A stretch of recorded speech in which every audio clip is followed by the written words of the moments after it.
करते हुए योग आसन प्राणायाम आदि करते हैं तब इसका पूरा लाभ होता है। तो मैं आपको आपकी जिंदगी के लिए छोटे छोटे कुछ 4 नियम बताना चाहता हूं और ये 4 नियम का पालन आप सब करिए। मैं आपको विनम्रता पूर्वक लेकिन विश्वास से कहता हूं कि ये 4 नियम का जो भी पालन करेगा जिंदगी में बीमारी और रोग उसको कभी आएंगे नहीं। परम पूजनीय स्वामी रामदेव जी खुद 40-45 साल से इन 4 नियमों का पालन करते हैं। आप भी अगर ये पालन करेंगे तो बहुत अच्छा होगा। मैं भी करता हूं मेरे जीवन में।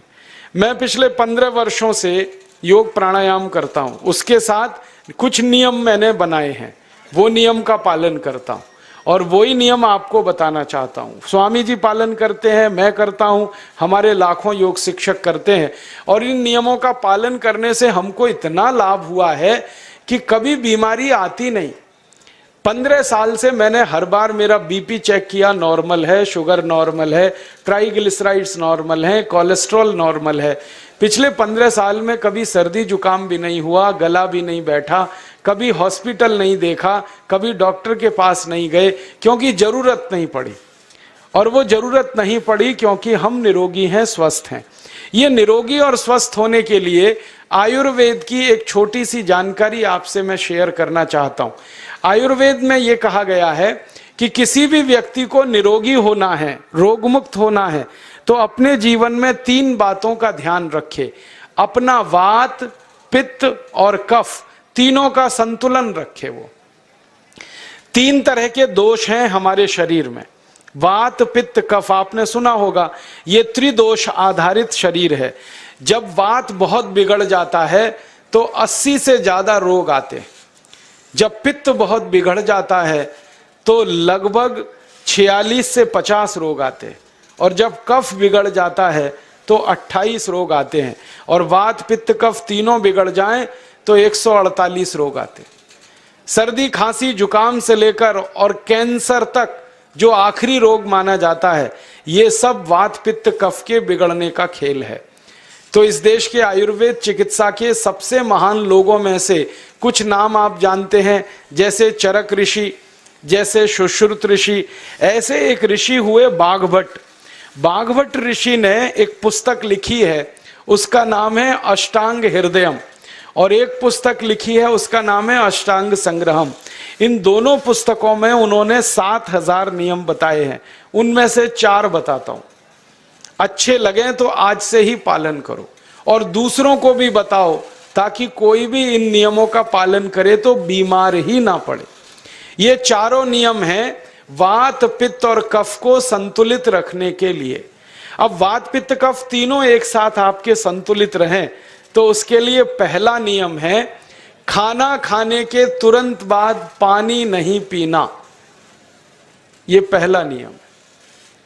आप बोलेंगे ये तो बड़ी मुश्किल बात है, खाना खाते ही पानी पीते हैं हम तो सबके सब, और बिना पानी पिए खाना ही नहीं खाते। कई लोग तो खाने से ज्यादा पानी पीते हैं, खाना कम खाते हैं, पानी ज्यादा पीते हैं।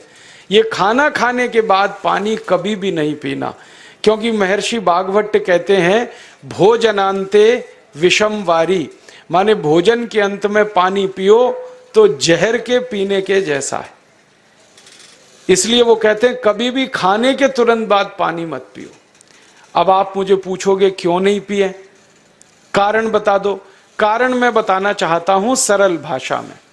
हम जब खाना खाते हैं ना तो पेट में सारा खाना इकट्ठा होता है। पेट में एक स्थान होता है, उसको हम कहते हैं जठर।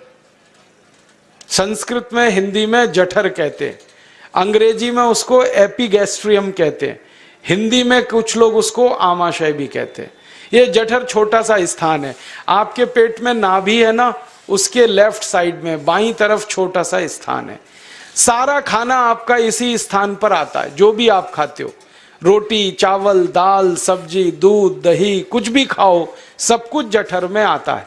अब जठर में जैसे ही खाना इकट्ठा होता है तो उसमें आग जलती और उस आग को कहते हैं जठर अग्नि।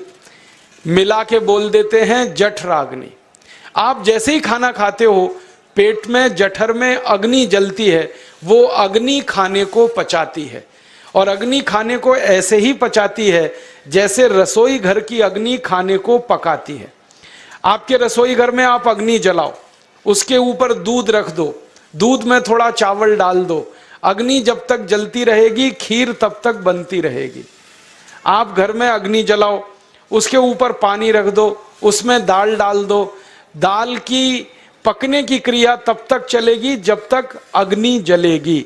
ऐसे ही पेट में होता है, जैसे ही आपने खाना खाया पेट में अग्नि जलती है, और जब तक अग्नि जलती है तो खाने के पचने की क्रिया चलती है। जैसे रसोई घर में खाना पकाते हैं वैसे ही पेट में भी खाना पकता है, इसी को हम पचने की क्रिया कहते हैं, अंग्रेजी में उसको डाइजेशन कह देते हैं। तो आपने खाना खाया, पेट में अग्नि जल गई, अब वो खाने को हजम करेगी, पचाएगी। अब मुझे एक प्रश्न का उत्तर दो आप, कि जैसे ही आपने खाना खाया पेट में अग्नि जल गई और वो खाने को पचा रही है, तुरंत आपने गट गट गट गट पानी पी लिया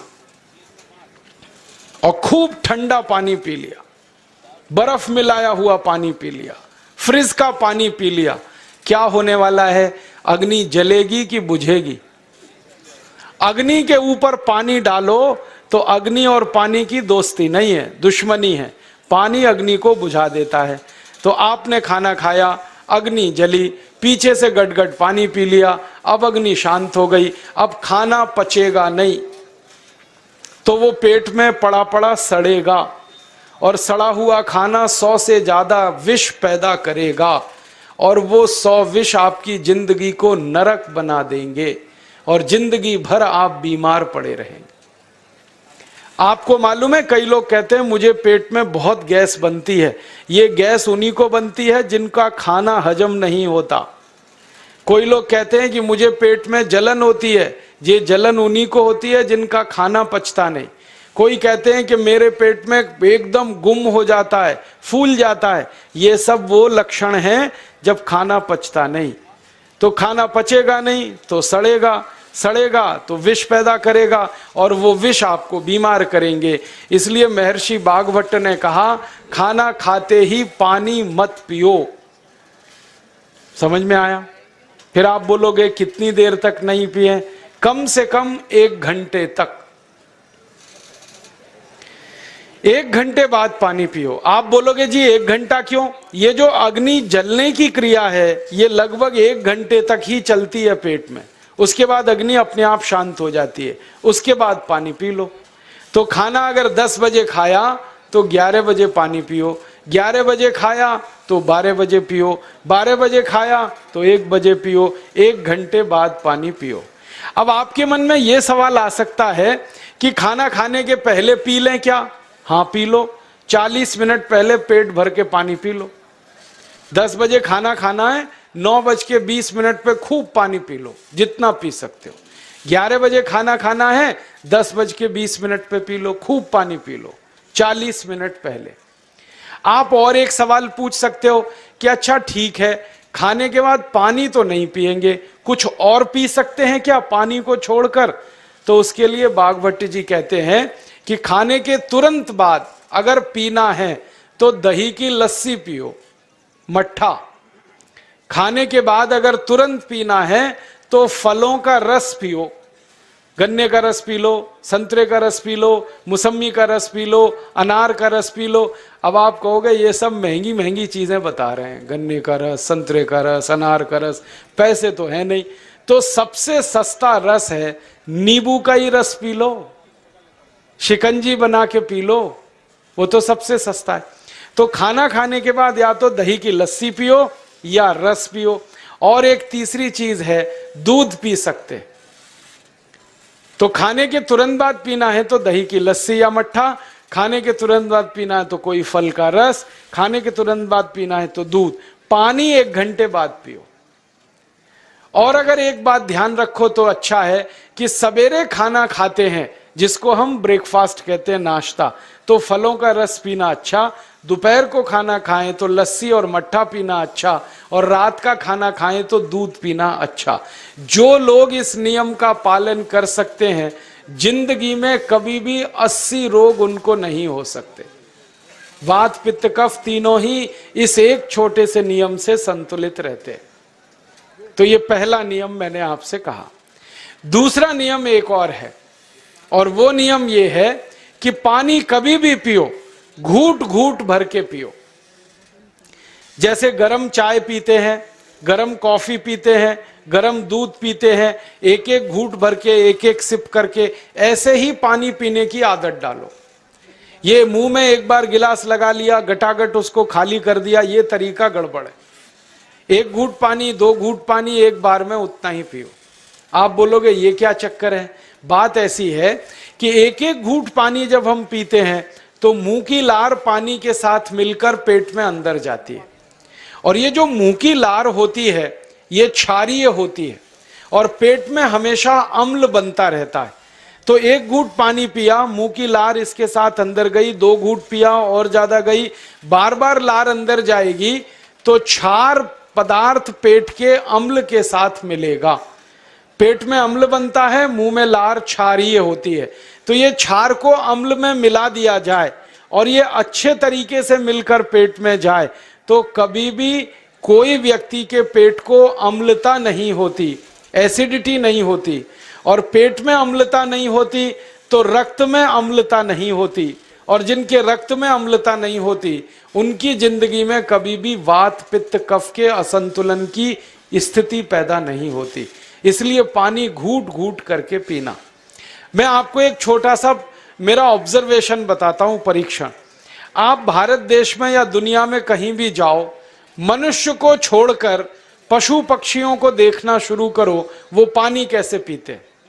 किसी चिड़िया को पानी पीते हुए देखो, किसी पक्षी को पानी पीते हुए देखो, वो चोंच के एक बूंद ही के बराबर ही पानी उठाता है। एक बार में 1 बूंद पानी लेगा, फिर थोड़ी देर चोंच चलाएगा, फिर पिएगा, फिर दूसरी बूंद लेगा, फिर चोंच चलाएगा, फिर पिएगा, फिर तीसरी बूंद। एक एक बूंद पक्षी पानी पीता है। कुत्ते को पानी पीते हुए देखो, चाट चाट के पानी पीता है। शेर को पानी पीते हुए देखो, चाट चाट के पानी पीता है। जितने जानवर चाट कर पानी पीते हैं, जितने पक्षी एक एक घूंट पानी पीते हैं, किसी भी पक्षी और किसी भी जानवर को डायबिटीज नहीं है, किसी को अर्थराइटिस नहीं है, कोई पक्षी ओवरवेट नहीं है, कोई पशु ओवरवेट नहीं है। वो सब स्लिम और ट्रिम हैं, क्योंकि वो इतने होशियार हैं कि पानी चाट के पीते हैं या घूट घूट करके पीते। अब मुझे ये हैरानी होती है कि ये पशु पक्षियों को कौन सिखाता है? वो अपने जन्म से ये ज्ञान सीख के आते, उनका कोई गुरु नहीं है, उनका कोई विद्यालय नहीं है, उनके कोई प्रशिक्षण शिविर नहीं लगते, फिर भी उनको इतनी अकल है कि पानी घूट घूट पीना। और हम ये मनुष्य जिनके इतने गुरु, इतने विद्यालय, इतने कॉलेज, सीखने वाले, सिखाने वाले, और हम मूर्खों के मूर्ख गटागट गटागट पानी पीते रहते। तो पानी पीने का तरीका बदल दो, घूट घूट भर के पानी पियो। ये दूसरा नियम है। तीसरा नियम है कि जिंदगी में कितनी भी प्यास लगे, ठंडा पानी कभी मत पियो। बर्फ डाला हुआ पानी, फ्रिज में रखा हुआ पानी, वाटर कूलर का पानी जिसका तापमान बहुत कम है, ये कभी मत पीना। क्यों? क्योंकि शरीर आपका गर्म है और पानी ठंडा है। अब होता क्या है वो मैं समझाता हूं सरल भाषा में। पेट तो गर्म है, अब इसमें ठंडा पानी डाल दिया आपने, तो अंदर झगड़ा होता है। और झगड़ा क्या होता है? या तो पानी पेट को ठंडा करेगा या पेट पानी को गर्म करेगा। अगर पानी ने पेट को ठंडा कर दिया तो पेट के ठंडा होते ही हृदय ठंडा होता है, हृदय के ठंडा होते ही मस्तिष्क ठंडा होता है, मस्तिष्क के ठंडा होते ही आदमी ठंडा होता है, और आदमी ठंडा होते ही राम नाम सत्य होती है। आपको मालूम है, जब शरीर ठंडा पड़ जाता है तो घर में भी नहीं रखते, निकाल के बाहर सड़क पे रख देते। जो घर आपने बनाया अपनी मेहनत से, शरीर के ठंडा पड़ते ही निकाल बाहर करते हैं उस घर में से, और फिर चिल्लाने लगते हैं, लेके जाओ, जल्दी लेके जाओ, इसको जला के आओ। माने ठंडे शरीर की इज्जत नहीं है। तो ठंडा पानी क्यों पी रहे हो भाई? बंद कर दो। कोई जानवर ठंडा पानी नहीं पीता, कोई पक्षी नहीं पीता। तो आप ये ठंडा पानी पीना बंद करो, सादा पानी पीना शुरू करो। और गर्मी के दिनों में बहुत अगर आपको तकलीफ है तो मिट्टी के घड़े का पानी पी लेना, फ्रिज का और बर्फ का नहीं पीना। ये तीसरा नियम है। और चौथा और आखिरी नियम है कि आप सवेरे ही सवेरे जब सोकर उठते हो तो सबसे पहले पानी पियो। जैसे ही आपकी आंख खुल गई तो पहले 2-3 गिलास पानी पी लो, उसके बाद आप टॉयलेट में जाओ। उठते ही पानी पियोगे तो 2 फायदे हैं। पहला फायदा यह है कि पानी पेट में जाकर बड़ी आंत को साफ करता है, और जैसे ही बड़ी आंत की सफाई होगी पेट पे दबाव पड़ेगा और आप संडास घर में जाएंगे, 2-3 मिनट में पेट आपका साफ हो जाएगा। जिनका पेट सुबह एक बार में साफ हो जाता है उनकी जिंदगी में कभी रोग नहीं आता। इसलिए सुबह सुबह उठते ही पेट साफ होना जरूरी है। और उठते ही पानी पियोगे तो मुंह की जो लार है वो पानी के साथ मिलकर अंदर जाएगी। सुबह पेट में एसिड की मात्रा ज्यादा होती है, इसलिए लार का पेट में जाना बहुत जरूरी है।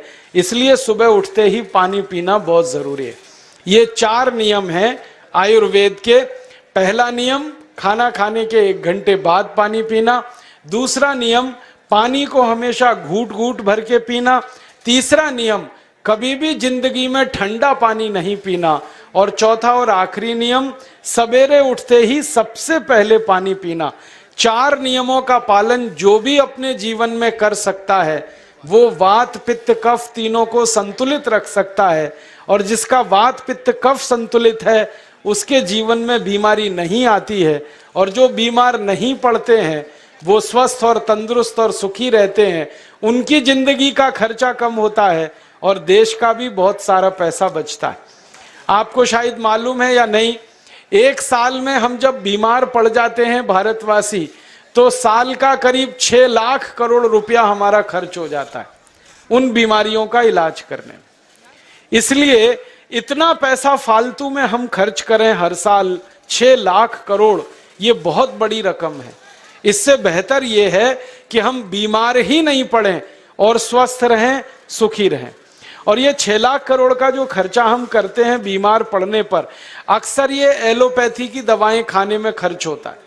और जो एलोपैथी की दवाएं हम खा रहे हैं जैसे paracetamol, Baralgan, butazone, oxyphenbutazone, aspirin, Disprin, Novalgin, ये सब ऐसी खराब दवाएं हैं जो दुनिया के देशों में 20 साल पहले बंद हो चुकी हैं, भारत में धड़ल्ले से बिक रही हैं और हमको बीमारियों से ज्यादा गंभीर बीमारियों में फंसा रही। ज्यादातर दवाएं जो आप खाते हो वो किडनी खराब कर देती हैं, लीवर खराब कर देती हैं, आंतों में घाव कर देती हैं, विकलांगता आ जाती है, पैरालिसिस हो जाता है, ब्रेन हेमरेज हो जाता है, हार्ट अटैक आ जाता है। दुनिया में लगभग इस समय 84,000 दवाएं बिकती हैं और आपको सुनकर हैरानी होगी उनमें से मात्र 117 दवाएं हैं जो काम की हैं, बाकी सब बेकार की दवाएं हैं। उन बेकार की दवाओं को खाकर हम 6 लाख करोड़ खर्च करते हैं। ये बहुत दुख और अफसोस की बात है।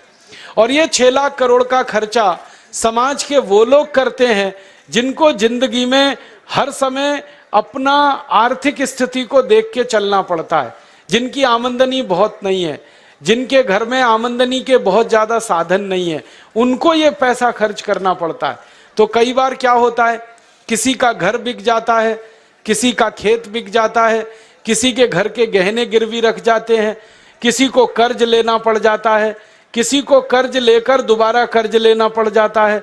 मैंने इस हिंदुस्तान में पिछले 15 साल के प्रवास में देखा कि गांव-गांव के गरीब किसान कर्ज ले लेकर ये महंगी दवाएं खाकर इलाज करते हैं, डॉक्टरों को पैसा देते हैं, दवा कंपनियों को देते हैं, और वो पैसा फिर इस देश में से दूसरे देश में चला जाता है, क्योंकि अक्सर ये दवाएं बनाने वाली कंपनियां विदेशी होती हैं। तो हम 6 लाख करोड़ खर्च करें अपने खून पसीने की कमाई का, उससे अच्छा ये है बीमार ही ना पड़े, दवा खाने की जरूरत ही ना पड़े, तो हम सुखी रहें, स्वस्थ रहें। तो योग प्राणायाम करें, 4 नियमों का जीवन में पालन करें, बहुत आसान है आपके लिए।